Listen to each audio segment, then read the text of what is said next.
నిన్న మేడిగడ్డ బ్యారేజ్ దగ్గర 6 యువకులు గల్లంతయ్యారట. బాధితులంతా 20 ఏళ్ల లోపు వారే, వారిలో 2 అన్నదమ్ములు ఉన్నారట. ఎంత ఘోరం చూడండి.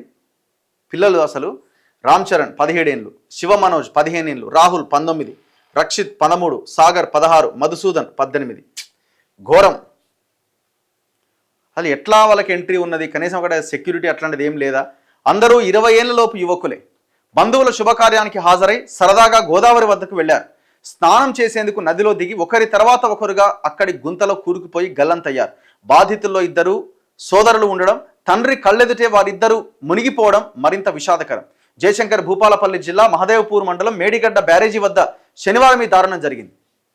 ప్రత్యక్ష సాక్షులు పోలీసుల కథనం ప్రకారం మహదేవ్పూర్ మండలం అంబట్పల్లికి చెందిన గొలుకొండ మల్లయ్య ఇంట్లో 2 రోజుల కింద పెండ్లైంది. శుభకార్యానికి హాజరైన బంధువుల్లో 8 మంది శనివారం సాయంత్రం 5:30 సమయంలో అంబట్పల్లి నుంచి ఆటోలో మేడిగడ్డకు చేరుకున్నారు.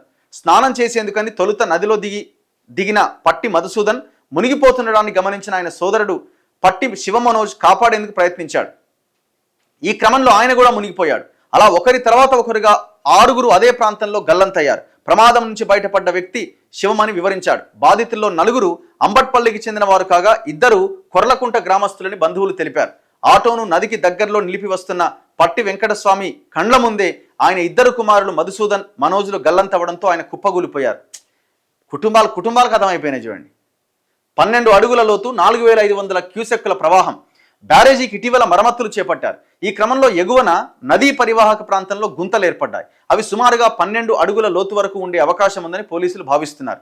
2 రోజులుగా ప్రాణహిత ఎగువన కురుస్తున్న వర్షాలతో నదిలో ప్రవాహం పెరిగింది. ప్రమాదం జరిగే సమయానికి సుమారు 4500 క్యూసెక్కుల ప్రవాహం ఉండడంతో గల్లంతైన వారి ఆచూకీ కనుగొనడం కష్టసాధ్యంగా మారింది.